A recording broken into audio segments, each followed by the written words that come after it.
Hello everyone, this is Dr. Abdal. Welcome back to my YouTube channel Learn with Dr. Abdal. सो आज का topic start करने से पहले एक क्वेश्चन देख लेते हैं, फिर उसी से रिलेटेड हम उस कॉन्सेप्ट को थोड़ा और बिल्ड करेंगे और फिर हम उस मेन टॉपिक पे जाएंगे. सो क्वेश्चन क्या है, have you ever wondered how likely it is to get exactly 5 heads when flipping a fair coin 10 times. मतलब आप एक कॉइन को 10 टाइम्स जो है वो फ्लिप कर रहे हो और आपको 5 हेड्स आने की प्रोबेबिलिटी जाननी है.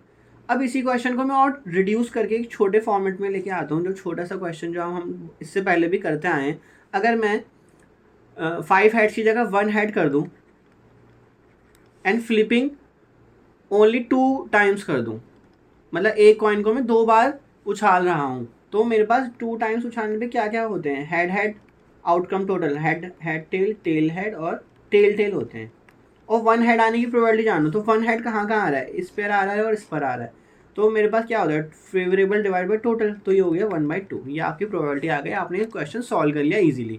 क्यों? क्योंकि आपके पास आउटकम का जो सेट है वो बहुत छोटा था, आपने इजीली बना के उसमें से देख लिया कि हाँ भाई कहाँ कहाँ हमारे पास एक हेड आ रहा है. तो एक हेड आने की हमने फेवरेबल काउंट करे और फिर टोटल नंबर ऑफ आउटकम से डिवाइड करके हमने प्रोबेबिलिटी निकाल ली. बट अगर यहाँ पे 5 हेड हो गए और 10 टाइम्स आप उसको कॉइन को फ्लिप कर रहे हो, तो कितने आपके पास टोटल आउटकम बनेंगे. जब आपके पास एक कॉइन होता है, एक कॉइन को एक ही बार उछाले तो आपके 2 टोटल आउटकम होते हैं. जब 2 बार कॉइन को आप टॉस करते हो तो 2 होते हैं, 3 टाइम्स करते हो तो 2 होते हैं. एंड आप कब कितने टाइम कर रहे हो, 10 टाइम्स कर रहे हो, सॉरी ये था आपका 3 टाइम्स. देन आपने 10 टाइम्स को कॉइन को उछाला है तो 2 आउटकम्स आएंगे. तो ये कितना हो गया, 1024 आउटकम आएंगे. तो आपको एक सेट बनाना पड़ेगा जिसमें 1024 आउटकम्स आएंगे. फिर उसमें से आपको क्या देखना होगा, उसमें से आपको ये देखना होगा 5 हेड कितनी जगह आ रहे हैं. एग्जैक्टली 5 हेड पूछ रहा है वो, ये नहीं पूछ रहा कि मिनिमम 5 या मैक्सिमम इतने आने चाहिए. जैसे कि एक आउटकम मैं आपको दिखाता हूँ बना के, हेड हेड हेड, या तो सारे हेड एक ही बारी में आ गए और उसके बाद सारे के सारे टेल आ गए. तो कितने हो गए टोटल, 10 हो गए. 10 टाइम्स उछाला है आपने कॉइन को, तो 5 हेड आ गए, 5 टेल आ गए. ये एक आउटकम है, एक पॉसिबिलिटी है. अब आप इसको चेंज करके देख लो. मैंने क्या करा, एक शिफ्ट कर दिया, टेल पहले आ गया फिर बाकी हेड आ गए. ये सारी वो आउटकम मैं लिख रहा हूँ जो पहले हेड एक साथ आ रहे हैं. अब हेड अलग अलग भी तो आ सकते हैं, हो सकता है हेड पहले आ जाए फिर टेल आ जाए फिर बाकी हेड, 4 हेड आ जाए फिर बाकी में टेल आ जाए. तो ऐसे भी बन सकता है. अब आप क्या करोगे, पहले सारे आउटकम लिखोगे और उसके बाद उसमें से फेवरेबल देखोगे, मतलब 5 हेड कहाँ कहाँ आ रहा है. अब इसमें वो वाले भी तो आएंगे जिसमें एक ही हेड आ रहा होगा, बाकी सब जगह टेल टेल टेल आ रहा होगा. या हो सकता है सारे के सारे टेल आ रहे हों, जैसे कि 2 वाले में आ रहा था, जो जो 2 जगह टेल आ रहा था तो उसमें कोई भी हेड नहीं है. जो या फिर सारे के सारे हेड आ रहे हैं. अब आपको सारे के सारे आउटकम लिखने हैं, फिर उसमें से छांटने हैं कि 5 हेड कहाँ आ रहे हैं, और फिर आप favourable divided by total outcome का फॉर्मूला यूज़ करके आप अपनी प्रोबेबिलिटी बना लोगे. तो ये क्वेश्चन ऐसे होगा.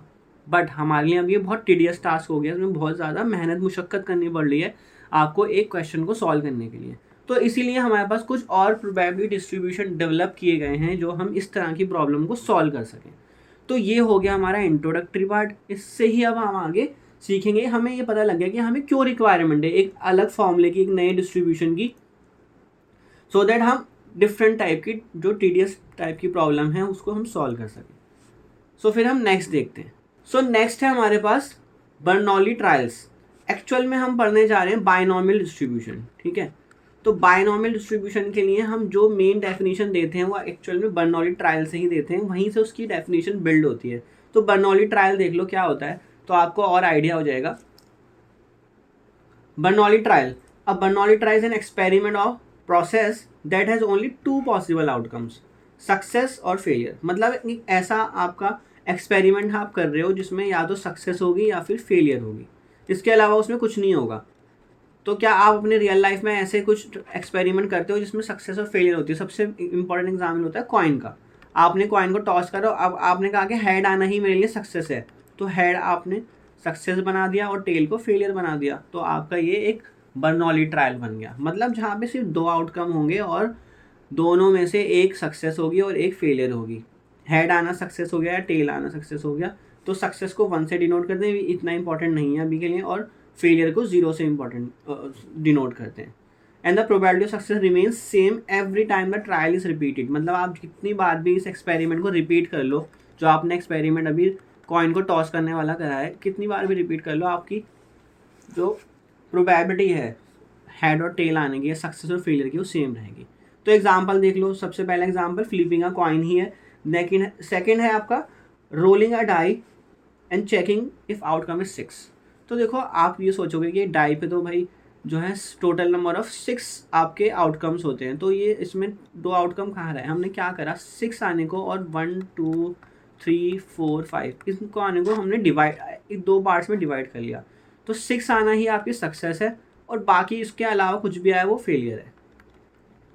ठीक है, अब 6 आने की प्रोबेबिलिटी क्या होती है 1/6, और बाकी के आइटम, बाकी के आउटकम कितने बचे 1 2 3 4 5, तो 5/6। तो ये आपकी हमने 2 पार्ट्स में डिवाइड कर लिया सक्सेस और फेलियर में, तो ये भी एक बर्नौली ट्रायल बन गया। ऐसा नहीं है कि दोनों की प्रोबेबिलिटी सेम रहेगी, जो ऊपर वाले क्वेश्चन में एग्जांपल में जो फ्लिपिंग का कॉइन है उसमें हेड और टेल आने की, फेलियर और सक्सेस की प्रोबेबिलिटी सेम थी, बट इस वाले में रोलिंग का डाई में सक्सेस की प्रोबेबिलिटी 1/6 बन गई और फेलियर की प्रोबेबिलिटी 5/6 बन गई, बट ये एक बर्नौली ट्रायल का एग्जाम्पल है। Like taking a bulb and checking if it is defective, मतलब सिर्फ ये चेक करना है कि वो डिफेक्टिव है कि या नॉन डिफेक्टिव है, तो ऑब्वियसली इस 2 ही आउटकम बने, या स्टूडेंट पासिंग एन एग्जाम पास और फेल, तो या तो पास होगा या फेल होगा। तो इस तरह के हम सारे के सारे एक्सपेरिमेंट्स को हम बर्नौली ट्रायल में ही रखते हैं। अब आ गए आपके पास मेन डेफिनेशन बायनॉमियल डिस्ट्रीब्यूशन की, कि बायनॉमियल डिस्ट्रीब्यूशन एक्चुअल में क्या होता है। So main binomial distribution is form by repeating Bernoulli trials multiple times, मतलब बर्नौली ट्रायल्स को आप मल्टीपल टाइम जो है वो रिपीट करोगे तो वो आपका बायनॉमियल डिस्ट्रीब्यूशन बन जाएगा वहाँ पे।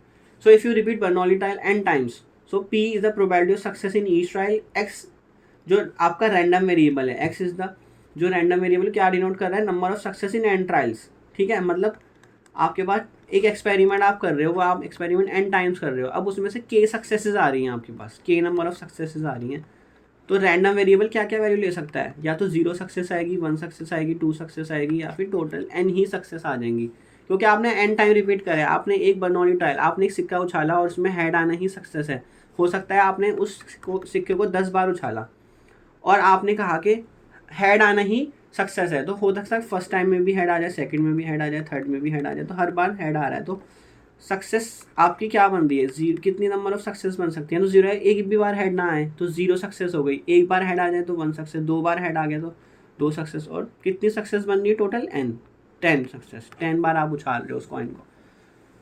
तो उसको और अच्छे से देखते हैं अभी। तो आपका x जो रैंडम वेरिएबल है, जो किसको डिनोट कर रहा है, क्योंकि रैंडम यहाँ पे ये एक डिस्क्रीट रैंडम वेरिएबल बन रहा है x। डिस्क्रीट रैंडम वेरिएबल आप मेरी वीडियो में जाके देखना क्या होता है, आपको समझ आ जाएगा। अगर आपने मेरी वीडियो नहीं देखी है डिस्क्रीट की, 2 तरह के रैंडम वेरिएबल होता है, डिस्क्रीट एंड कंटिन्यूस। तो यहाँ डिस्क्रीट क्यों बना है, क्योंकि x जो है वो डिस्क्रीट वैल्यूज ले रहा है, 0 1 और फाइनाइट वैल्यू ले रहा है, अप टू 10 ले रहा है। और इसको हम लिखते कैसे हैं, वो हम इस तरह से लिखते हैं कि x follows binomial distribution with parameter n p क्या है, प्रोबेबिलिटी ऑफ सक्सेस। हम अभी और अच्छे से देखेंगे तो आपको और समझ आ जाएगा कि यहाँ पे x किस तरह से सक्सेस की प्रोबेबिलिटी लेता है। सो इसकी जो आपका फॉर्मूला बनता है वो बनता है, अगर x k number of success ले रहे हो आप, अगर आपने कोई आप बर्नौली ट्रायल है आपके पास, कोई एक्सपेरिमेंट आप कर रहे हो और वो आप कितनी बार कर रहे हो n टाइम्स कर रहे हो, तो टोटल नंबर ऑफ ट्रायल्स तो n हो गए। अब उसमें उनमें से कितनी बार आपको सक्सेस मिल रही है, आपको success 0 1 2 3 4 5 up to n times मिल सकती है, तो हमने उसको k से डिनोट करा है, x is equal to k। k की वैल्यू कहाँ से कहाँ वेरी कर सकती है, 0 से लेके n तक वेरी कर सकती है। तो उसका फॉर्मूला बनता है n/k p rays power k n q rays power 1 - k n - k। तो इसमें क्या हुआ, आपके पास q क्या है, q is the probability of failure. मतलब अगर आपने एक कॉइन को टॉस करा तो हेड आना आपने सक्सेस बोला था, तो हेड आने की प्रोबेबिलिटी 1/2 है, तो टेल आना फेलियर बन गया, तो फेलियर की प्रोबेबिलिटी 1/2 बन गई। आपने एक डाई उछाला था, डाई में 6 आने को सक्सेस बोला तो 1/6 आपकी प्रोबेबिलिटी ऑफ सक्सेस बन गई। और बाकी क्या कोई सा भी नंबर आ रहा है 1 2 3 4 5 में से, तो वो 5/6 बनेगी उसकी प्रोबेबिलिटी, तो उसको हम प्रोबेबिलिटी ऑफ फेलियर को q से डिनोट करते हैं। तो ये q इक्वल टू 1 - p भी होता है। अब हमें ये देखना है कि एक्चुअल में ये प्रोबेबिलिटी हमने डिफाइन कैसे करी है, एनसी के क्यों लिखा है हमने प्रोबेबिलिटी में।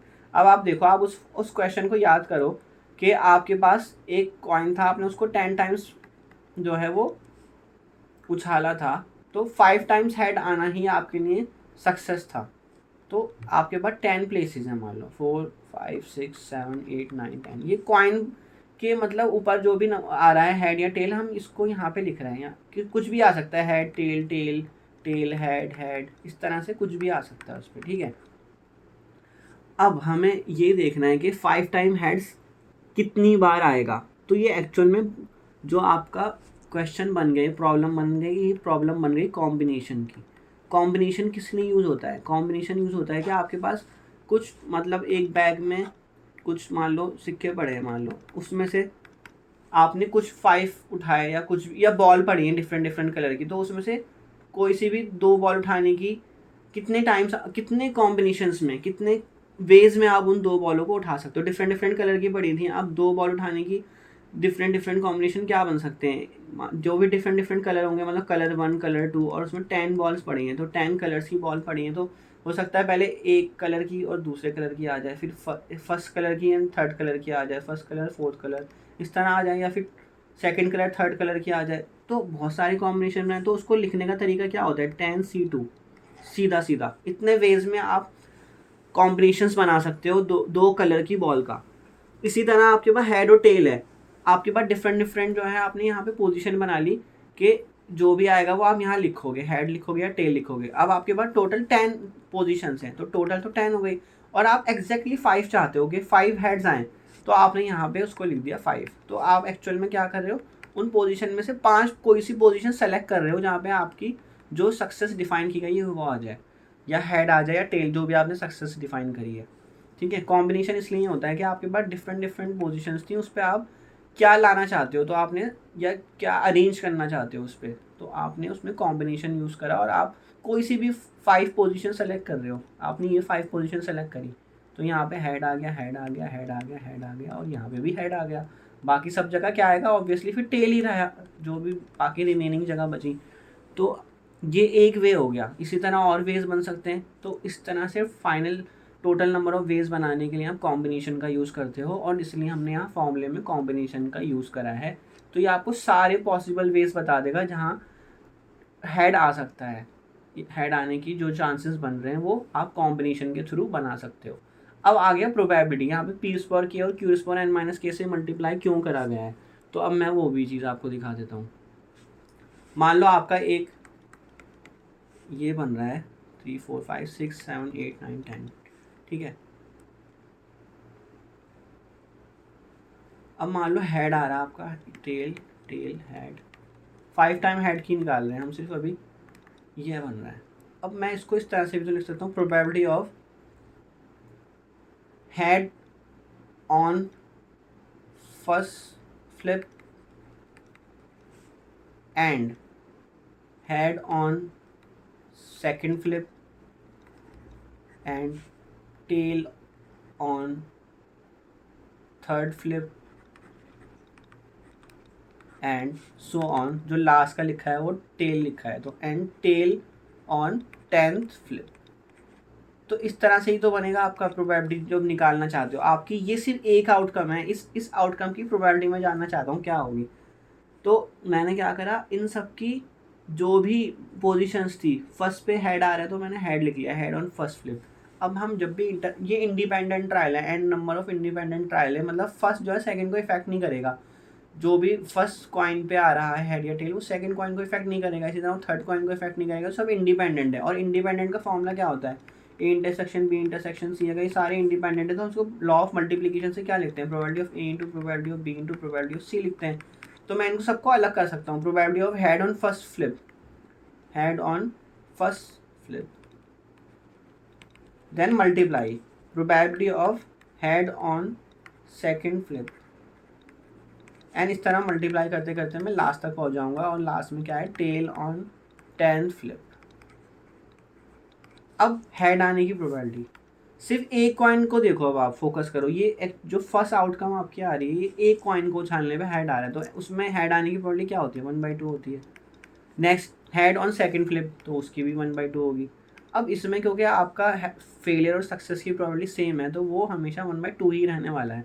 अब थर्ड क्या था, टेल ऑन थर्ड फ्लिप, तो 1/2 इस तरह करते करते 1/2। अब इसमें हैड कितनी टाइम्स था, 5 टाइम्स, तो क्योंकि सक्सेस और फेलियर की प्रोबेबिलिटी सेम है इसलिए वो आपको 1/2 ही सब जगह दिखाई दे रहा है।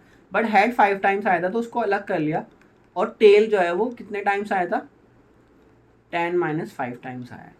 तो यहाँ पे ही वो फॉर्मूला बना है जो आपने ऊपर लिखा है अभी, P⁻k एंड Q⁻n - k, मतलब प्रोबेबिलिटी ऑफ सक्सेस, जितनी भी आप सक्सेस चाह रहे हो उसकी पावर आप प्रोबेबिलिटी सक्सेस की पावर k कर दोगे, और जितनी भी फेलियर बची हो q की पावर n - k बनेगा, मतलब p की पावर 5 बना और q की पावर 10 - 5 बना। 10 क्या है, n है, और k क्या है, वो 5 है। तो हम इस चीज़ को अब अच्छे से क्वेश्चन से समझेंगे तो आपको और अच्छे से क्लियर होगा कि बायनॉमियल डिस्ट्रीब्यूशन कैसे अप्लाई किया जाता है। ये एक मैंने आपको एक डेप्थ नॉलेज दे दी कि वो जब आपके 10 नंबर ऑफ ट्रायल्स थे और उसमें 5 हैड्स आप चाहते थे तो उसको बनाने के लिए आपने कॉम्बिनेशन कैसे यूज़ करा, और प्रोबेबिलिटी P⁻k और Q⁻n - k से क्यों मल्टीप्लाई किया जाता है, ये मैंने आपको एक डेप्थ नॉलेज दे दिया ताकि आपको क्लियर हो जाए कि हाँ भाई बायनॉमियल डिस्ट्रीब्यूशन इस तरह से बनता है, इसके पीछे का लॉजिक ये होता है बनने का। तो ये इतनी थ्योरी रिक्वायरमेंट नहीं होती क्वेश्चन सॉल्व करने के लिए, उसमें तो सिर्फ एक फॉर्मूला ही यूज़ होगा जो कि ये वाला फॉर्मूला है, probability x = k n c P⁻k and Q⁻n - k। But ये फॉर्मूला यूज़ होगा, आपको n की वैल्यू पता होना चाहिए, k की वैल्यू पता होनी चाहिए और p की वैल्यू पता होनी चाहिए, तो आप ये क्वेश्चन इजीली सॉल्व कर लोगे बायनॉमियल बेस्ड। सो नेक्स्ट हमारे पास mean variance and standard deviation होता है। जैसे कि आपके पास एक रैंडम वेरिएबल आ गया तो आप उसका एक्सपेक्टेशन निकाल सकते हो ना, एक्सपेक्टेशन को ही, किसी भी रैंडम वेरिएबल की एक्सपेक्टेशन को ही मीन बोलते हैं। और वेरिएंस निकालने का क्या मेथड होता था, expectation of x² minus expectation x का होल स्क्वायर होता था, ये फॉर्मूला होता था। तो आप रैंडम वेरिएबल बायनॉमियल है या कोई आप आगे भी डिस्ट्रीब्यूशन पढ़ोगे तो आप इन फॉर्मूले की हेल्प से निकाल सकते हो। ये हम किसी नेक्स्ट वीडियो में कर लेंगे। डेरिवेशन इतना इंपॉर्टेंट नहीं है, मेन है फॉर्मूला। तो एक्सपेक्टेशन ऑफ बायनॉमियल क्या होता है, n × p, n is the number of trial and p is the probability of success.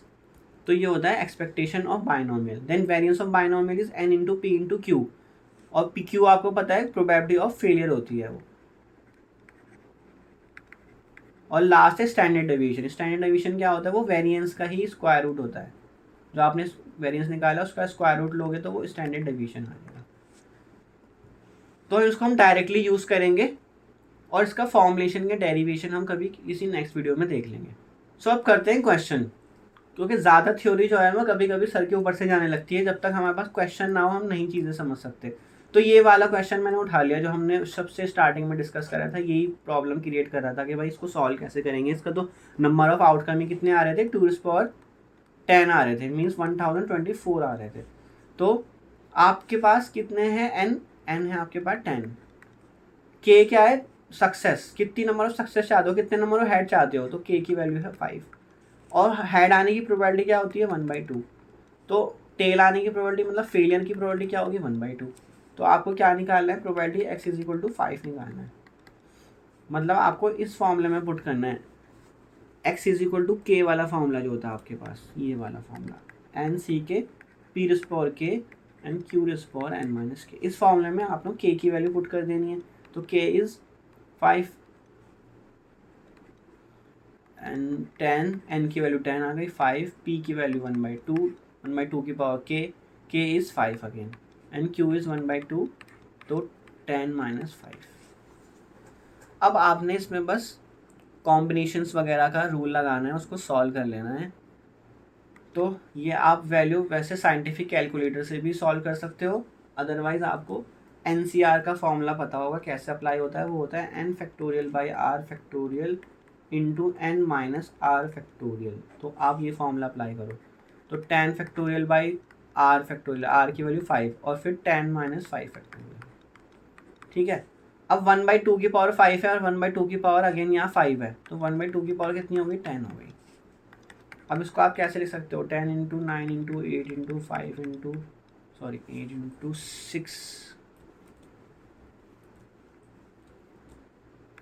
Into 5 factorial लिख सकते हो, और नीचे क्या आएगा 5 फैक्टोरियल इंटू 5 फैक्टोरियल और 1/2 to the power 10। तो आई थिंक इसको आप बाकी आप कैलकुलेटर से कर लेना। 5 फैक्टोरियल को 5 फैक्टोरियल से मल्टीप्लाई करा, डिवाइड कर दिया, कैंसिल हो गया ये, और बाकी की वैल्यू जो है 5 फैक्टोरियल, इस वाले 5 फैक्टोरियल को फिर से एक्सपेंड कर लो आप अगर चाहो तो, अगर आप 1/1 हैंड से करना चाहते हो हर चीज़, वरना 5 फैक्टोरियल की वैल्यू को आप सीधा कैलकुलेटर में डालो और उसको डिवाइड कर लो।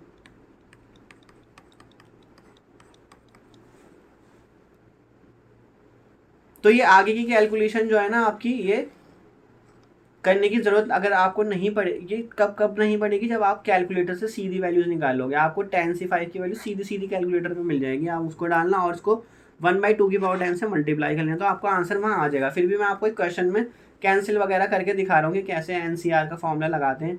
तो ये हो गया कैंसिल,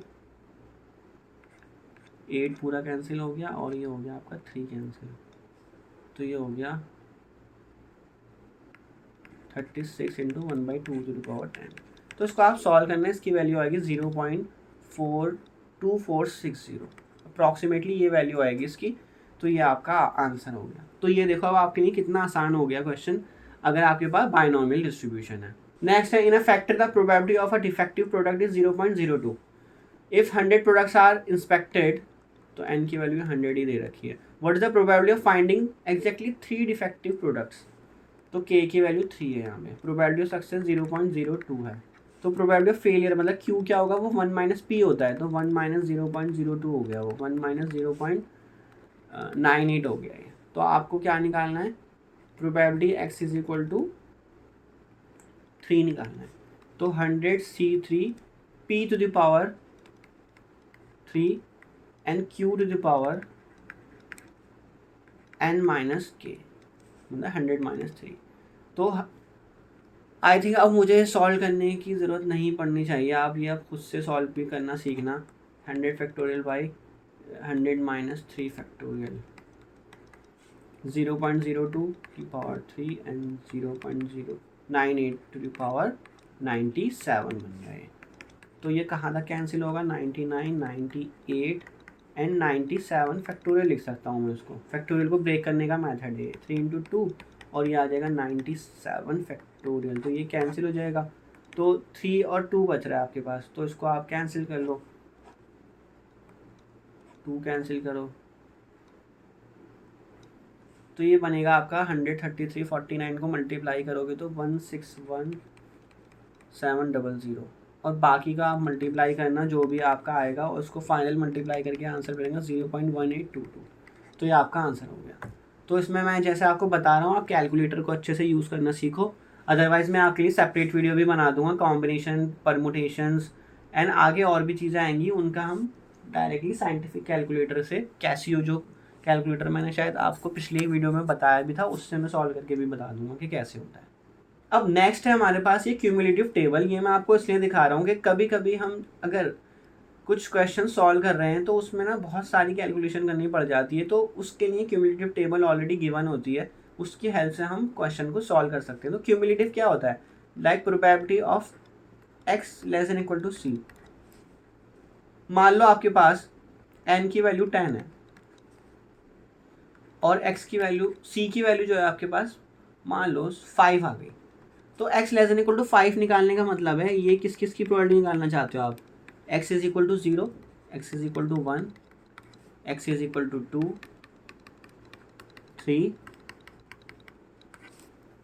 4 एंड अप टू 5 तक की प्रोबेबिलिटीज आपको निकाल के सम करनी है। अब ये आप एक एक चीज़ निकालोगे तो कभी कभी अगर क्वेश्चन बड़ा आ जाता है, तो वैसे तो मुझे नहीं लगता, अगर आपके पास कॉम्बिनेशन निकालने का फॉर्मूला है, मतलब कैलकुलेटर में आप कर सकते हो, और बाकी की मल्टीप्लिकेशन भी आप कैलकुलेटर में कर सकते हो, तो उसको करने में मुश्किल से 3-4 मिनट ही लगेंगे, और इतना क्वेश्चन को आपको टाइम देना ही पड़ता है। आपके पास फॉर्मूला है, आपके पास डेटा है, आपके पास बस फिर सीधा सीधा कॉम्बिनेशन और पर बायनोमियल का फॉर्मूला ही तो लिखना है, उसको आप सॉल्व करोगे तो 5 मिनट में क्वेश्चन हो सकता है। तो इसमें मुझे नहीं लगता आपको कभी टेबल की रिक्वायरमेंट नहीं पड़ेगी, बट फिर भी मैं आपको टेबल से भी करना सिखा रहा हूँ, और आप बिना टेबल के भी ये पूरा क्वेश्चन कर सकते हो। तो आप ये एक्सपेक्ट मत करना कि ये क्वेश्चन सिर्फ टेबल से ही होगा, बट मैं टेबल यूज़ करना आपको सिखा देता हूँ। टेबल हमेशा आपको probability X less than equal to C form में गिवन होगी। मतलब जैसा कि मैंने ये वाला लिया, probability X less than equal to 5, मैंने एक एग्जाम्पल ले लिया, सी की वैल्यू मैंने 5 ले ली और एन की वैल्यू मैंने 10 ले रखी है।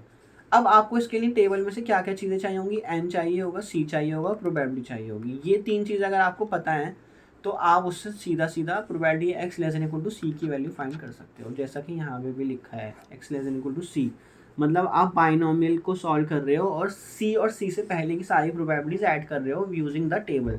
फॉर एग्जांपल मुझे एन की वैल्यू फॉर एग्जांपल मेरे पास 4 है, सी की वैल्यू मेरे पास 3 है और पी की वैल्यू मेरे पास 0.6 है। तो ये कुछ पर्टिकुलर वैल्यूज़ के लिए है। यहाँ पे अगर आप ऊपर की रो में देखो तो ये सिर्फ और सिर्फ प्रोबेबिलिटीज ऑफ सक्सेस है। प्रोबेबिलिटी ऑफ सक्सेस आपको क्या दे रखी है, 0.05, 0.1, 0.2, 0. तो कुछ पर्टिकुलर कुछ स्टैंडर्ड वैल्यूज़ पे ही दे रखी है आपको। ये आपको सारी वैल्यूज़ के लिए नहीं दे रखी, इसलिए मैं आपको ये बता रहा था कि आप क्वेश्चन जो है बिना टेबल के भी कर सकते हो, बट टेबल की हेल्प से भी करना मैं आपको सिखा रहा हूँ कि टेबल कैसे यूज़ की जाती है। जब आप रियल लाइफ में कुछ प्रॉब्लम सॉल्व कर रहे होगे तो आपको इतना कुछ सॉल्व करने की ज़रूरत नहीं पड़ेगी। अब मुझे क्या चाहिए, probability of X less than equal to 3 चाहिए। तो इसके लिए मैं क्या क्या ऐड करूँगा, X is equal to 0, X is equal to 1, ये 4 प्रोबेबिलिटीज़ में ऐड करके सम करूँगा, है ना। ये मतलब सॉल्व करूँगा और फिर इनको ऐड करूँगा और वही मेरा आंसर आएगा। तो इसके लिए हमें क्या करना है, सीधा टेबल यूज़ करनी है। तो n इज इक्वल टू 4 पे जाओ, सी की वैल्यू यहाँ दे रखी है, मतलब इस कॉलम में दे रखी है, जो पूरा कॉलम बना हुआ है ना इसमें सी की वैल्यू है। तो सी की वैल्यू क्या है 3, तो 3 पे आ गए हम। और पी की वैल्यू क्या है 0.06। तो आपको क्या करना है, इनका इंटरसेक्शन पे जाना है। इंटरसेक्शन कहाँ आएगा, यहाँ आएगा। तो कहाँ आया वो 0.0870। तो आपका आंसर आएगा इसका सीधा, probability X less than equal to 3, 0.870। तो ये है आपका क्यूमुलेटिव बाइनोमियल प्रोबेबिलिटीज़ को सॉल्व करने का तरीका। तो हम कुछ क्वेश्चन टेबल से भी करेंगे और विदाउट टेबल भी करेंगे। अदरवाइज़ मैं आपको ये बता दूं, अगर ये क्वेश्चन मैं सॉल्व करने बैठता तो मैं मतलब आगे जो क्वेश्चंस भी आएंगे, अगर 5-6 प्रोबेबिलिटीज़ भी ऐड करनी है तो वो 5-6 मिनट में सॉल्व हो जाती हैं, इतना नहीं लगता टाइम। और इतना क्वेश्चन का लेवल होता है कि आपको 10 मिनट तो देने ही चाहिए, क्वेश्चन 10 मिनट देने पड़ते हैं क्वेश्चन को। तो उस हिसाब से आप क्वेश्चन को ईजिली बिना टेबल के भी सॉल्व कर सकते हो। और आपके पास कैलकुलेटर तो होता ही है प्रोबेबिलिटीज़ के एग्ज़ाम में, तो आप कैलकुलेटर को यूज़ करके और भी जल्दी सॉल्व कर सकते हो। तो फिर कुछ क्वेश्चंस करते हैं, आपको और क्लियर हो जाएगा। वैसे ये टेबल जो है आपको देखो कहाँ तक दे रखी है, मैं आपको दिखा देता हूँ। ये टेबल आपको दे रखी है n is equal to 25 value तक के लिए दे रखी है। तो c की वैल्यू देखो 25 तक ही जाएगी, क्योंकि c फिर उससे बड़ा नहीं हो सकता। Probability of x less than equal to जो c होता है, c की वैल्यू n, मतलब c क्या है, वो k ही तो है जो हम अभी फॉर्मूले में कर रहे थे। तो k की वैल्यू कहाँ तक जाती थी, 0 से लेके n तक जाती थी। तो n की वैल्यू यहाँ 25 है, तो c की वैल्यू भी कहाँ तक जाएगी, 0, 1 से लेके 25 तक ही जाएगी। और बाकी आपकी प्रोबेबिलिटीज ऑफ सक्सेस वो ऊपर दे रखी है। तो इस तरह से आप ये 25 n इज इक्वल टू 25 तक सॉल्व कर सकते हो। बट आपको ये भी ध्यान देना है कि p सिर्फ इन्हीं वैल्यूज़ के लिए है इसमें, तो आप इन्हीं वैल्यूज़ के लिए सॉल्व कर सकते हो बस p। बाकी अगर मान लो p की वैल्यू 0.23 आ गई, फिर कैसे सॉल्व करोगे, फिर तो आपको कैलकुलेटर यूज़ करके और हैंड यूज़ करके ही करना पड़ेगा। तो अब एक क्वेश्चन देखते हैं और उसमें हम टेबल को भी थोड़ा यूज़ करने की कोशिश कर लेंगे। So suppose that 20% of all copies of a particular textbook failed a certain binding strength test. Let x denote the number among 15 randomly selected copies that failed the test. So x has a binomial distribution with n is equal to 15 and probability of success is equal to 0.02. तो first part पूछा गया था probability that at most 5 fail the test is. At most 5 fail the test is. At most पूछा जा रहा है, मतलब probability of x. At most का मतलब होता है इससे ज़्यादा नहीं होगा, नहीं होगा। तो ये सीधा आपको x less than equal to c की फॉर्म में ही दे रखा है। बट अगर आप इसको वैसे सॉल्व करना चाहो ट्रेडिशनल तरीके से, तो इसका मतलब है x is equal to 0, x is equal to 1 और कहाँ तक ऐड करनी है, probability x is equal to 8 तक सॉल्व करनी है आपको इसमें प्रोबेबिलिटीज। ठीक है, हम क्या कर रहे हैं इसमें, सीधा हम x less than equal to c वाला फॉर्मूला लगा रहे हैं और c की वैल्यू क्या है यहाँ पे 8 है। तो आपको क्या क्या देखना है टेबल में, n इज इक्वल टू 15 देखना है, p इज इक्वल टू 0.2 देखना है और c की वैल्यू 8 देखनी है, वहीं पे आपका आंसर होगा। n इज इक्वल टू 15 पे जाना है आपने, 15 आ गया यहाँ पे, और p is equal to 0.2, c is equal to 8, तो वैल्यू है 0.999। तो इसकी वैल्यू सीधा सीधा आपने टेबल से देख के लिख ली 0.999। मतलब आपने टेबल में ऊपर की तरफ 0.2 देखा, c की वैल्यू आपने 8 देखी, और n की वैल्यू तो 15 आपने देख ली थी। तो इस तरह से आपने क्वेश्चन को कर लिया सीधा क्यूमुलेटिव की टेबल से, cumulative of binomial distribution. Second part देखते हैं। सेकंड पार्ट क्या दे रखा है, probability that exactly 8 fail, probability x is equal to 8 पूछा जा रहा है। तो इसमें तो सीधा एक वैल्यू पे ही पूछा जा रहा है, तो 15c8 p की वैल्यू क्या है 0.2, इसकी पावर क्या करोगे k, और फेलियर का मतलब है 1 माइनस 0.2, उसकी पावर क्या करोगे 15 माइनस 8 करोगे। तो इसको आप सॉल्व करना, सॉल्व करके आप अब आपको कॉम्बिनेशन भी सॉल्व करना आता है, और बाकी तो कैलकुलेटर में आप कर ही लोगे। तो सेकंड पार्ट का आंसर आ जाएगा आपका 0.03। अदरवाइज अगर आप इसको क्यूमुलेटिव से भी करना चाहो, अगर आपके हाथ में टेबल है तो आप सीधा सीधा इसको क्यूमुलेटिव में अगर मैं कन्वर्ट करना चाहता हूँ तो क्या मैं इसको इस तरह से लिख सकता हूँ, x less equal to 8 minus X less equal to 7। ये मैं आपको क्यूमुलेटिव से करना सिखा रहा हूँ, ये वाला तो आप डायरेक्टली कर लोगे, एक वैल्यू पे ही दे रखा है आपको। मैंने ऐसा क्यों करा, x लेस इक्वल टू 8 का मतलब है आप 0 1 2 3 अप टू 8 वैल्यूज के लिए आप सॉल्व कर रहे हो उसको, मतलब इसमें सारी प्रोबेबिलिटीज हैं, x is equal to 0 1 2 up to 8, और माइनस कौन सी कर रहे हो, x is equal to 0 1 2 up to 7 वाली माइनस कर रहे हो। तो बचेगी क्या, सिर्फ एक ही तो वैल्यू बचेगी। तो आपको क्या करना है, लेस इक्वल टू 8 और लेस इक्वल टू 7 वाली वैल्यू टेबल से देख लेनी है।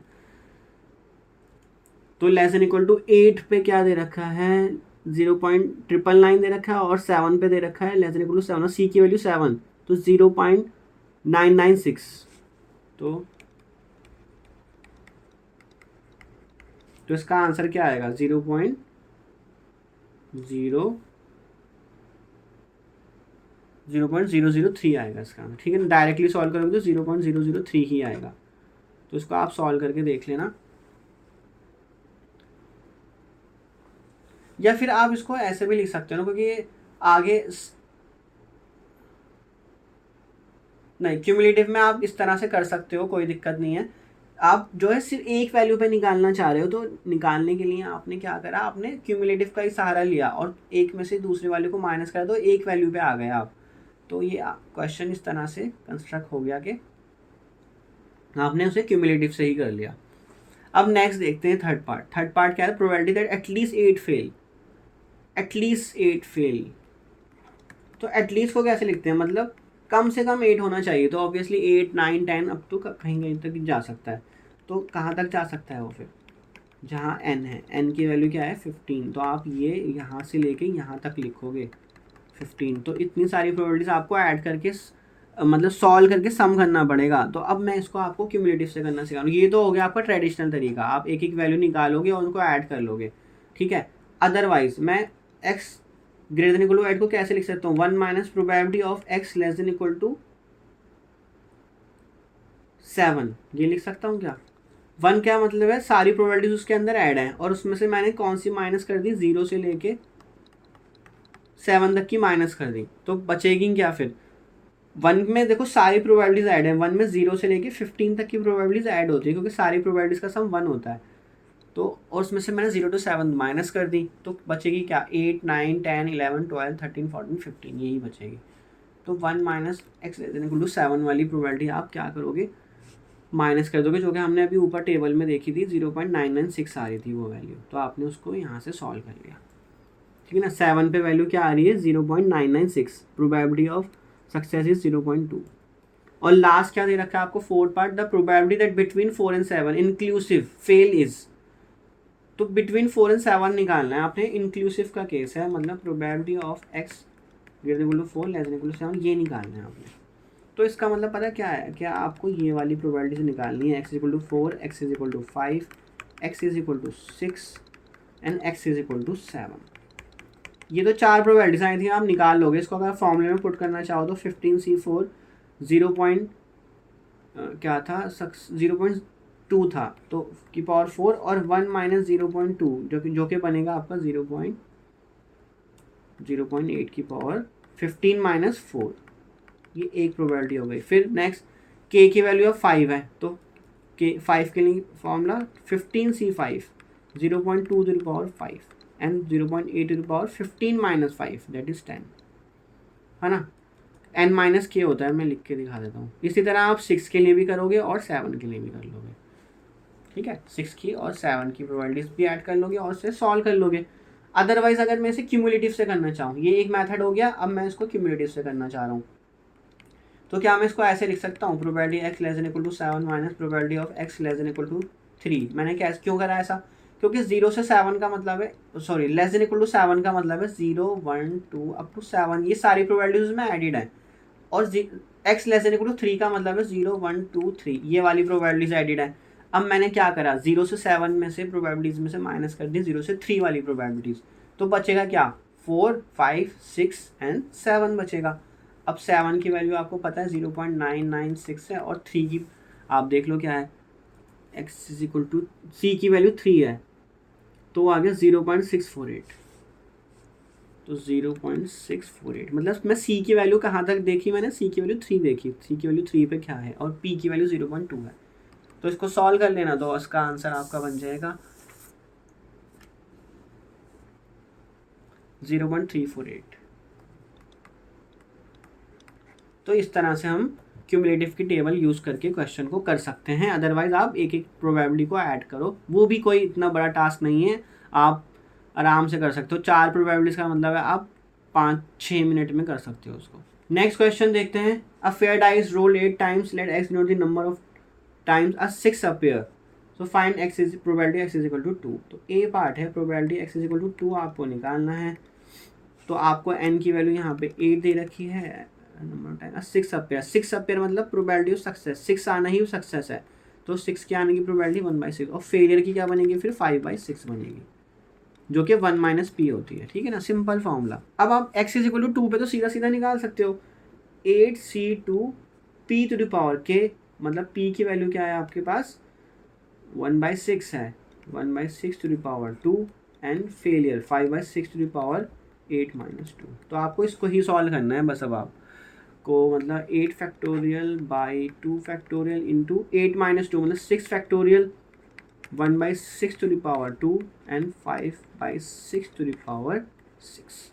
तो ये 8 इंटू 7 इंटू 6 फैक्टोरियल आ जाएगा ऊपर, और नीचे 2 इंटू 1 इंटू 6 फैक्टोरियल, तो 6 फैक्टोरियल से 6 फैक्टोरियल कैंसिल, और 2 ये कैंसिल, तो ये हो गया आपका 28 इंटू 1/6 की पावर 2 और 5/6 की पावर 6। इसको आप कैलकुलेटर में सॉल्व कर लोगे, जो कि मैं आपको करके दिखा रहा हूँ एक स्टेप। अदरवाइज आप सीधा सीधा भी इसी स्टेप पर कैलकुलेटर यूज़ कर सकते हो, क्योंकि आपको पर कॉम्बिनेशन की वैल्यू साइंटिफिक कैलकुलेटर से मिल जाएगी। और 1/6 की पावर 2 ये तो बेसिक कैलकुलेशन है, तो बेसिक कैलकुलेटर भी कर लेता है। तो ए पार्ट हमारा अभी नहीं हुआ है, उसमें एक और पूछा गया है, x greater than equal to 3 भी पूछा गया है। तो इसको अगर आप चाहो तो बिना क्यूमुलेटिव की टेबल से भी कर सकते हो, क्योंकि ग्रेटर देन इक्वल टू 3 को मैं इस तरह से भी लिख सकता हूँ, लेस देन इक्वल टू 2 भी लिख सकता हूँ, क्योंकि जब मैं 1 में से लेस देन इक्वल टू 2 वाली माइनस कर रहा हूँ, तो मैं 0 1 2 माइनस कर रहा हूँ 1 में से, तो बचेगा क्या 3 4 5 6 बचेगा, क्योंकि 1 में सारी प्रोबेबिलिटीज ऐड होती हैं। तो 1 में कहाँ तक की ऐड है, 0 से लेके n इज इक्वल टू 8 है, तो 0 से लेके 8 तक की ऐड है इसमें। तो 1 minus X less than equal to 2 है, तो इसका मतलब probability x is equal to 0, probability x is equal to 1 and probability of x is equal to 2। आपको ये सारी प्रोबेबिलिटीज निकालनी पड़ेंगी अब। तो ये क्या है, 0 का मतलब k है, ये 1 का मतलब k, 2 का मतलब k, जो फॉर्मूला था आपका। तो 1 माइनस 8c0 p की वैल्यू 1/6 की पावर 0 एंड 5/6 की power 8 minus 0 that is 8। Then probability x is equal to 1, तो 8c1 1/6 की पावर 1 और q की पावर n माइनस k, मतलब 5/6 की पावर 8 माइनस, फिर x is equal to 2, 8c2 1/6 की पावर 2 एंड 5/6 की पावर 8 माइनस 2। अब आप इसको पूरा कैलकुलेटर से कर सकते हो सॉल्व। तो मैं डायरेक्टली इसकी वैल्यू बता देता हूँ, x ग्रेटर देन 3 की जो वैल्यू आएगी वो आएगी 0.1349, ठीक है। तो मैंने टेबल से भी करना सिखाया था, टेबल से x less than equal to 2 वाली वैल्यू आप देख तो सकते थे, लेकिन आपकी प्रोबेबिलिटी सक्सेस क्या है यहाँ पे 1/6 है, और 1/6 टेबल में नहीं गिवन है। टेबल में क्या क्या गिवन था 0.1 0.2 इस तरह की वैल्यू गिवन थी, स्टैंडर्ड वैल्यूज। तो इसलिए आपको यहाँ पे बिना टेबल से ही करना पड़ेगा। तो मैं आपको यही एडवाइस करूँगा, आप ज़्यादातर क्वेश्चन बिना टेबल से ही करने की कोशिश करो। आगे हम कुछ डिस्ट्रीब्यूशन पढ़ेंगे, that is a normal distribution, वो होता है सबसे इंपॉर्टेंट डिस्ट्रीब्यूशन, और उसमें टेबल यूज़ करनी पड़ती है आपको। तो और वो भी साइंटिफिक कैलकुलेटर से भी उस टेबल में जो वैल्यूज़ हैं उसको आप सॉल्व कर सकते हो साइंटिफिक कैलकुलेटर से भी।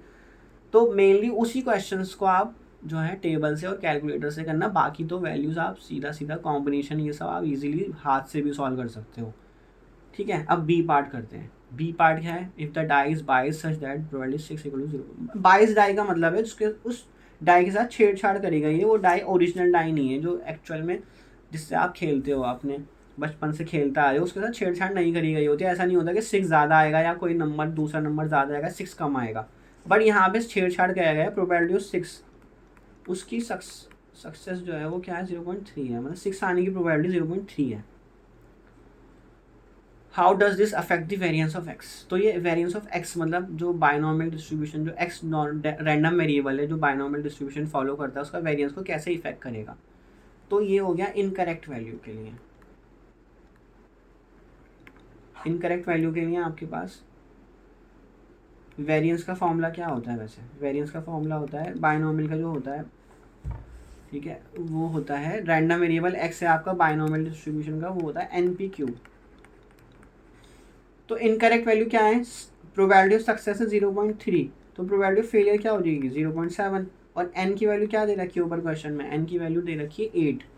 तो आपको ये 3 वैल्यू चाहिए बस, तो 0.3 इंटू 0.8 इंटू 8, तो ये आ गई आपकी इनकरेक्ट वैल्यूज़ के लिए जो आपका आंसर आएगा वेरिएंस में वो आएगा 0.57। और करेक्ट वैल्यूज़ के लिए जब छेड़छाड़ नहीं करी गई है तो वेरिएंस क्या बनेगा? NP/Q, जो कि आपको ऊपर दे रखा था। n की वैल्यू थी 8, p की वैल्यू क्या थी? 1/6, जो नॉर्मली होती है जो आप रियल लाइफ में जिस टाइप से खेलते हो, और फेलियर क्या होती है? 5/6। 6 आने के लिए कर रहे हैं हम ये, 6 आने की प्रोबेबिलिटी अगर 1/6 है तो 6 ना आने की 5/6 होगी। तो इसको आप सॉल्व करोगे तो आपका आंसर आएगा 1.11। तो दोनों में डिफरेंस आ रहा है, वेरिएंस में दोनों में डिफरेंस आ रहा है, और वही पूछ रहा है क्वेश्चन में, how does this effect the variance of x. तो ये कितने से इफेक्ट कर रहा है? 1.11 माइनस 0.57 कर लो, तो कितना डिफरेंस आ रहा है इन दोनों में? इन दोनों में डिफरेंस आ रहा है, अच्छा ये सॉरी, ये वाली वैल्यू 0.57 नहीं है, ये वाली वैल्यू है 1.68। ठीक है, और इन दोनों का डिफरेंस जो आएगा 1.68 जब आप माइनस करोगे वो आएगा 0.57। तो इतना बड़ा डिफरेंस आ रहा है, ज़रा सा आपने अगर प्रोबेबिलिटी को छेड़छाड़ कर दिया उसकी 6 आने की प्रोबेबिलिटी के साथ। यही आपसे बी पार्ट में पूछा गया था। नेक्स्ट पार्ट है आपका C. For what value of P does the variance of a binomial distribution attain its maximum. ठीक है, किस वैल्यू पे अपना मैक्सिमम अटेन करता है बायनॉमियल डिस्ट्रीब्यूशन का वेरिएंस। तो इसको भी कर लेते हैं। तो बायनॉमियल डिस्ट्रीब्यूशन का जो वेरिएंस होता है वो आपको पता है NP/Q होता है। अब मैं Q को भी P की फॉर्म में लिख देता हूँ, n इंटू पी, और Q की वैल्यू होती है 1 माइनस पी, तो ये क्या बना? NP माइनस NP स्क्वायर बन गया। तो ये एक्चुअल में फंक्शन ऑफ P बन गया बायनॉमियल डिस्ट्रीब्यूशन का, जो आपका वेरिएंस होता है। अब वो किस तरह से इफेक्ट कर रहा है, वो क्या बोल रहे हैं कि सी पार्ट में बोल रहा है what for what value of P, मतलब वो फंक्शन ऑफ P बनेगा क्योंकि P की वैल्यू के लिए ही पूछ रहा है वो। what value of P does the variance of a binomial distribution attain its maximum, अपना मैक्सिमम अटेन करेगा। तो उसको हम डेरिवेटिव टेस्ट से कर लेते हैं। डेरिवेटिव टेस्ट क्या होता है? Second derivative test. First derivative करो सबसे पहले, तो उसका first derivative with respect to P करोगे तो पी की रिस्पेक्ट में डेरिवेटिव करोगे एनपी का तो एन आएगा, और NP स्क्वायर का करोगे तो 2NP आएगा। अब इसको आप इक्वल टू 0 पुट कर दो, तो 0 पुट करने का मतलब है n माइनस 2NP को 0 पुट कर लो, तो यहाँ से n से n कैंसिल होगा, तो p की वैल्यू क्या आ जाएगी? 1/2। अब आप सेकंड डेरिवेटिव करोगे विद रिस्पेक्ट टू p किसका? अब आपने फर्स्ट डेरिवेटिव तो निकाला ही हुआ, तो सेकंड डेरिवेटिव करने के लिए n का डेरिवेटिव 0 और 2NP का p के रिस्पेक्ट में करोगे तो 2 विच इज़ लेस देन 0। तो सेकंड डेरिवेटिव टेस्ट यही बोलता है, अगर फर्स्ट डेरिवेटिव आपने निकाला और उस पर जो पॉइंट आपने इक्वल टू 0 रखा, उस पर जो पॉइंट आया, अगर सेकंड डेरिवेटिव उस पॉइंट पे नेगेटिव आ जाए तो आपका वो मैक्सिमम अटेन करता है उसी पॉइंट पे। बट ये तो कांस्टेंट ही आ गया, इसमें p इन्वॉल्व ही नहीं है और कांस्टेंट भी नेगेटिव आ रहा है, तो इसलिए हमारा जो वेरिएंस मैक्सिमम अटेन करेगा, वो किस पॉइंट पे करेगा, मैक्सिमम अटेन करेगा at p is equal to half. तो बस आपका ये सी वाला पार्ट हो गया। बस फर्स्ट डेरिवेटिव करना है, उसको जीरो के इक्वल रखना है, वहाँ से p की वैल्यू आ जाएगी। और फिर सेकंड डेरिवेटिव चेक करना है कि सेकंड डेरिवेटिव नेगेटिव आना चाहिए, जो p आपने फर्स्ट डेरिवेटिव में निकाला है। p की वैल्यू हाफ निकाली थी, लेकिन यहाँ p नहीं आया। अगर p आया होता, मान लो 2np आता, तो मैं p को हाफ डालता, तो हाफ डाल के भी क्या बनता, माइनस एन ही बनता, वो भी लेस देन जीरो आता। तो मैं ये बता रहा हूँ कि आपको p डालना पड़ेगा सेकंड डेरिवेटिव करते हुए। तो आपका सी पार्ट भी हो गया है। सो नेक्स्ट क्वेश्चन देख लेते हैं। 6 डाइस आर थ्रोन 729 टाइम्स। तो 6 डाई थ्रोन की जा रही है, तो एन की वैल्यू 6 है, ठीक है। तो फाइनल आंसर को 729 से आप मल्टीप्लाई करोगे, तो 6 डाइस को 729 टाइम्स बार उछाला गया है। How many times do you expect at least 3 dice to show a 5 और अ 6। तो यहाँ के की वैल्यू 3 हो गई, और सक्सेस 5 और 6 आने की, 5 और 6 आने की क्या होगी, क्योंकि 2 हो गए फेवरेबल, तो 2/6 1/3। तो क्यू क्या हो जाएगा, ऑब्वियसली 2/6 है तो 4/6, तो मैं सिर्फ 4/6 की फॉर्म में ही लिख रहा हूँ ताकि इजीली आपको ध्यान रहे। अब आपको क्या निकालना है, एक्स एटलीस्ट पूछा गया, एटलीस्ट 3। तो एटलीस्ट 3 का मतलब होता है प्रोबेबिलिटी एक्स ग्रेटर देन 3 पूछा जा रहा है आपसे। तो इसको मैं कैसे लिख सकता हूँ, 1 minus probability of X less then 2 लिख सकता हूँ मैं। तो 1 माइनस, तो आपका आंसर जो है ना वो 729 से भी मल्टीप्लाई होगा, लास्ट में ये याद रखना, ठीक है। तो मैं अभी इसको इसी तरह कर रहा हूँ। तो x is equal to 0, x is equal to 1, X less than equal to 2 का मतलब यही होगा ना, 0 से लेकर 2 तक की प्रोबेबिलिटीज को ऐड करना है, ये होगा। अब आपने क्या करना है, n की वैल्यू देखनी है, n की वैल्यू 6 है, तो 6c0 p की पावर मतलब 2/6 की पावर 0 एंड 4/6 की पावर 6 माइनस 0, ये फॉर्मूला है आपका। Then x is equal to 1, तो 6c1 2/6 की पावर 1 एंड 4/6 की पावर 6 माइनस 1। देन 6c2 2/6 की पावर 2 एंड 4/6 की पावर 6 माइनस 2। अब इन सारी प्रोबेबिलिटीज़ को ना आप इजीली सॉल्व कर सकते हो, मैं डायरेक्टली लिख के बता रहा हूँ, 0.877, ठीक है ना। ये भी मैंने कैलकुलेटर से ही सॉल्व करी है। कैलकुलेटर में पॉइंट के बाद अगर थोड़ा बहुत डिजिट्स में डिफरेंस आता है तो वो चल जाता है, राउंड ऑफ कर लिया करो। तो राउंड ऑफ से और 2 डिजिट तक राउंड ऑफ कर लिया करो, उसके बाद आपको ज़्यादा करने की ज़रूरत नहीं है, आपका आंसर करेक्ट माना जाएगा। थोड़ा बहुत डिफरेंस आ सकता है पॉइंट के बाद, लेकिन पॉइंट से पहले नहीं आना चाहिए डिफरेंस, ठीक है। तो ये बन गया 0.3198। अब आप क्या करोगे, अपने आंसर को 729 से भी मल्टीप्लाई करोगे, वही आपका एक्चुअल आंसर बनेगा। क्योंकि पूछ रहा है how many time do you expect at least 3 dice to show 5 or 6। तो क्योंकि 729 टाइम्स आपने उसे उछाला है, तो ये बनेगा 233.134। इसको अप्रॉक्सीमेट कर लो, राउंड ऑफ कर लो, क्योंकि नंबर आपका एक नेचुरल नंबर आएगा, होल नंबर आएगा, तो 233 इसका आंसर है, ठीक है। इस तरह के क्वेश्चन आप ऐसे कर सकते हो। तो देखो इसमें मुझे क्यूमुलेटिव की ज़रूरत नहीं पड़ी टेबल की, आपको क्वेश्चन में सिर्फ 3 वैल्यू ही ऐड करनी थी प्रोबेबिलिटी से निकाल के। सो एक लास्ट क्वेश्चन और देख लेते हैं, फिर ये हमारा टॉपिक बायनोमियल का कंप्लीट हो जाएगा। Assume that the half of the population is vegetarian so that the chance of an individual being a vegetarian is 1/2। तो प्रोबेबिलिटी सक्सेस 1/2 है, तो प्रोबेबिलिटी फेलियर 1/2 हो गई यहाँ। Assuming that 100 investigators each take a sample of 10 individuals to see whether they are vegetarian, how many investigators would you expect to report that 3 people or less were vegetarian? तो n की value यहाँ पे 10 हो गई, और ये बोल रहा है how would you expect that 3 people or less। तो 3 people और less का मतलब है x less than equal to 3 के लिए पूछ रहा है, वो इसके लिए पूछ रहा है। तो जो भी आपका आंसर आएगा, क्योंकि वो 100 के लिए पूछना चाहता है मेनली, तो 100 से मल्टीप्लाई होगा वो आंसर, आपको लास्ट में भूलना नहीं है ये चीज़। तो x less than equal to 3 का मतलब है probability of x is equal to 0 से स्टार्ट करोगे और 3 तक आप सम करते चले जाओगे।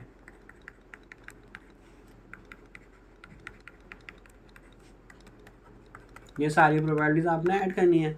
तो n की वैल्यू आपको पता है 10, c 0, p सक्सेस 1/2 की पावर 0 एंड 1/2 की पावर 10 माइनस 0, फिर 10c1 1/2 की पावर 1 एंड 1/2 की पावर 9, 10c2 1/2 एंड 1/2 मतलब q की पावर 10 - 2 लिखोगे तो 8 आएगा। तो इसमें एक में पावर बढ़ती जाती है, दूसरे में सॉरी एक में पावर कम होती जाती है, या बढ़ती जाती है, दूसरे में पावर कम होती जाती है, यही होता है इसमें बस। बायनोमियल को बड़ा इजीली आप इसको देख सकते हो आंखों से, अगर कोई गलती भी हुई है आपसे तो इसकी पावर बढ़ जाएगी और फेलियर की पावर कम हो जाएगी, यही है आपका। तो इस तरह के क्वेश्चन में जब आपको सारी वैल्यू सेम दिख रही है, 1/2 दिख रही है, तो 1/2 पूरा कॉमन ले लो, तो अंदर क्या हो जाएगा 10c0 10c1 10c2 और 10c3, ये सारी कॉमन कर लो और बाहर मल्टीप्लाई कर दो 1/2 की पावर 10 से, क्योंकि फेलियर और सक्सेस दोनों सेम था।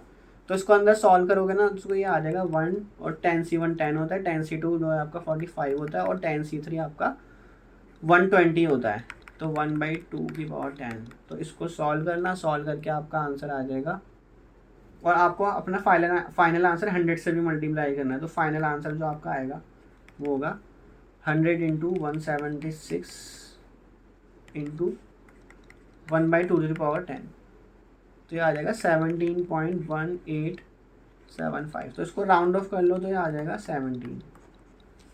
ठीक है, तो क्या पूछा जाता था, how many investigator would you expect to report that 3 people or less were in vegetarian. So we would expect to report that 3 people or less were vegetarian. So इसका आंसर बनेगा we would expect that 17 investigator to report 3 or less people were vegetarian. Okay, तो ये 17 इसका correct answer है। सो I hope आपको ये binomial distribution समझ आया होगा, टेबल से भी समझ आया होगा, विदाउट टेबल भी, और इसमें जो केसेस बनते हैं एटमोस्ट, एटलीस्ट, एग्जैक्टली या बिटवीन, ये वाले केसेस भी समझ आ गए होंगे। इसको अगर आप टेबल से करना चाहो तो टेबल से भी कर सकते हो, अगर आपके पास ज़्यादा वैल्यू नहीं है, जैसे यहाँ पे 4 वैल्यूज़ ही थी, तो आप इसको विद हैंड भी कर सकते हो यूजिंग कैलकुलेटर। सो फिर मिलेंगे नेक्स्ट वीडियो में। थैंक यू सो मच, तब तक आप प्रैक्टिस करते रहिए।